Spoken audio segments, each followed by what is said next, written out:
আমি মৌ। আপনারা দেখছেন জলপাইগুড়ি নিউজ, উত্তরের জনপ্রিয় নিউজ চ্যানেল। এবার দেখুন বিস্তারিত খবর। চলতে চলতে আমরা পৌঁছে গিয়েছিলাম দার্জিলিং জেলার মংপুতে, যেখানে সিঙ্কোনা প্লান্টেশনের অধীনে যে জমি রয়েছে সেখানে চাষ হচ্ছে কফির, এবং সেটা ব্র্যান্ড হতে চলেছে কালিম্পং কফি নামে। তো চলুন এ বিষয়ে আমরা দেখব এবং শুনব এই কালিম্পং কফির বিশেষত্ব, যা আগামী দিনে নতুন অর্থকরী ফসল রূপে দিশা দেখাতে চলেছে। নমস্কার, এখন আমি রয়েছি মংপুর সিঙ্কোনা যে প্লান্টেশন এরিয়া রয়েছে তার অধীনে যে কফি চাষ হচ্ছে সেই কফি বাগানে। এটা লাবদা ডিভিশনে রয়েছে এবং কফি বাগানে দেখতে পাচ্ছেন সারি সারি কফি গাছ, কফি হয়ে আছে এখানটায়। এগুলো খুবই অর্থকরী ফসল এবং একটা কফি, কালিম্পং কফি যে নতুন ব্র্যান্ড হতে চলেছে এবং সেটা বিশ্বের দরবারে পৌঁছানোর জন্য একটা প্রস্তুতি চলেছে, সেটাই এখানে আমরা দেখতে পাচ্ছি। এই কফি বাগানে রয়েছি আমরা দার্জিলিং জেলার মংপুর অধীনে যে লাবদা ডিভিশন, সেই লাবদা ডিভিশনের সেই কফি বাগানে। সঙ্গে থাকুন। কফি আমরা 2014 থেকে চাষ শুরু করলাম। তারপরে আমরা এটাকে চাষিদের কাছেও নিয়ে গেছি। যেমন দার্জিলিং টি ওয়ার্ল্ড ফেমাস আছে, সেরকমই আগামীকালে কফিটাকে কালিম্পং কফি ব্র্যান্ড নেম দিয়ে এটাকেও একদম চা পাতা মতনই, চায়ের মতনই, দার্জিলিং টি মতন এটাকে একটু ব্র্যান্ড নেম তৈরি করার একটা চেষ্টা চলছে। যে কফিটা এখানে হয় ওটাকে যখন আমরা এই টেস্টিং করিয়েছি, সেটা দেখা যাচ্ছে এটা কোয়ালিটিটা খুব ভালো। আমরা যা করছি ওটা হচ্ছে আরাবিকা কফির ভ্যারাইটি। আমরা আমাদেরকে কফি বোর্ড থেকে যে রিকমেন্ড করেছে চন্দ্রগিরি ভ্যারাইটি।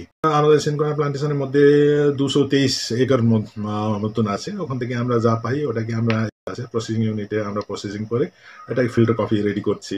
লোক পছন্দ করছে, টেস্ট ভালো, ফ্লেভার ভালো, আর ফরচুনেটলি কফির মার্কেটটাও খুব ভালো আছে।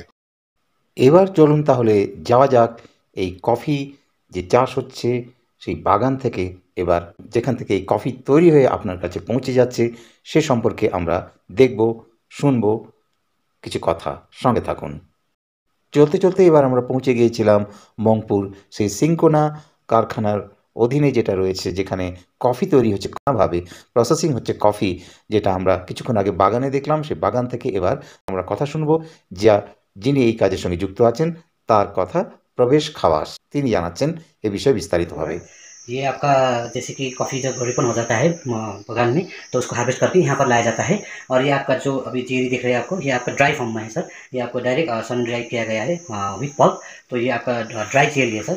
लेकिन हम लोगों को पार्चमेंट लेवल में लाना है तो हम लोगों को पहले पल्पिंग करना पड़ता है उसी चेरी को। पल्पिंग करने के बाद ही हम लोग जब उसको फर्मेंटेशन करते हैं, फर्मेंटेशन करने के बाद फिर हम लोग उसको थॉरोली वॉश करके सन ड्राई करते हैं सर। सन ड्राई करने के बाद हम लोग को फिर ये पार्चमेंट कॉफ़ी हम लोग को मिलता है।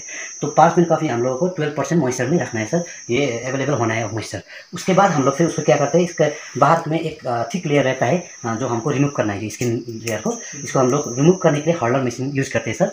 तो हॉलर मशीन की यूज़ करने के बाद हम लोग उसको हलिंग कर पाते हैं। तो हलिंग करने के बाद हम लोगों को ये वाला ग्रीन कॉफ़ी हम लोगों को मिल जाता है सर। तो ये ग्रीन कॉफ़ी में भी क्या होता है सर, कोई आपका इन्फेक्टेड बीन्स रहता है, कोई आपका मतलब चिपक जाता है, कोई टूट जाता है, तो हम लोग उसको मैनुअली उसको सॉर्टिंग करते हैं सर। मैनुअली सॉर्टिंग करने के बाद जब हम लोगों को फ्रेश एकदम सही वाला ग्रीन बीन्स मिलेगा, तभी हम लोग उसको फिर रोस्टर मशीन में ले जाते हैं सर। तो उसके बाद हम लोग रोस्ट करते हैं। तो रोस्ट हम लोग 3 टाइप्स में कर सकते हैं सर। एक है आपका light roast, medium roast and dark roast. और लाइट रोस्ट में क्या होता है सर, हम लोगों का कॉफ़ी थोड़ा एसिडिक रहता है सर। लेकिन जब हम उसको मीडियम में ले जाते हैं तो वहाँ पे थोड़ा एसिडिक के साथ साथ में थोड़ा सा स्वीटनेस एंड थोड़ा सा बिटरनेस भी आ जाता है। उसके बाद फिर हम डार्क रोस्ट में जाते हैं तो हम लोगों को बिटरनेस का मात्रा ज़्यादा मिल जाता है। फिर उसके बाद हम लोग उसी को ग्राइंड करते हैं सर। ये हमारा ग्राउंडेड कॉफ़ी है, ये थोड़ा सा कोर्सर है क्योंकि हम लोग फिल्टर कॉफ़ी प्रिपेयर कर रहे हैं, इसीलिए थोड़ा सा कोर्सर है। और ये हमारा आपका কালিম্পং ফিল্টার কফি, ये आपका फाइनल प्रोडक्ट हमारा रेडी इस तरह से हो जाता है सर। এই ছিল কালিম্পং কফির ইতিকথা। সঙ্গে থাকুন, পরবর্তীতে আরও নতুন নতুন বিষয় নিয়ে আপনাদের সামনে হাজির হব। মংপু থেকে অরুণ কুমার।